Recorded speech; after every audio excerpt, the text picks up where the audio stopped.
постои година и пол. Тоа е еден склоп на два бенда.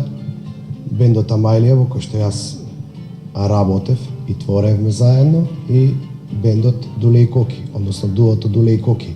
Дојдовме до идеја на таквите средби да создадеме нешто ново, еден заеднички бенд, кој што на почетокот го викавме вака, онака, но решивме тоа да го правиме на професионално ниво, да биде нешто различно од сето ова што е кај нас, и одлучивме да земеме еден цел тим кој што ќе работи за нас, направивме план, програма, визија, идеите ги ставивме на маса.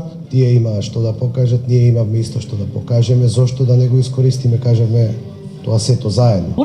Сака само да кажам, на што ние македонците сме навистина многу горди, тоа е нашата традиција. И секоја чест на тајфата и луѓето кои што работат со нив, односно тој креативен авторски тим, што дефинитивно задржаа голем дел од нашата традиција, се разбира со некои новитети, односно се што е актуелно и ново.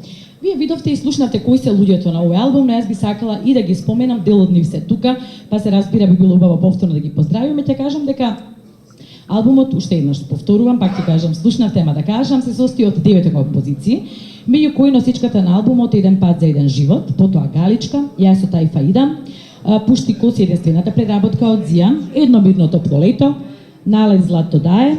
Текстовите се на веќе проверени и докажани текстописци, како господинот Венко Серафимов, аплауз, Дејан Георгиевски Дзене, Весна Малинова, Љупчо Драјковски Фис и Огнен Неделковски. За музиката беа задолжени Дејан Георгиевски Дзене, Венко Серафимов, а аранжманите се комплетно на Дејан Георгиевски Дзене. Кој имате можност, секако нели ги видовте пред малку на овој документарец, да кажам дека опаковката на CD-то и оние фантастично изработени фотографии, всушност беше задолжен можеби најдобриот кога се работи за фотографијата, тоа е Чедо Поповски, кој што го поздравуваме и му се заблагодаруваме. Фала многу, дами и господа, да го погледнеме спотот.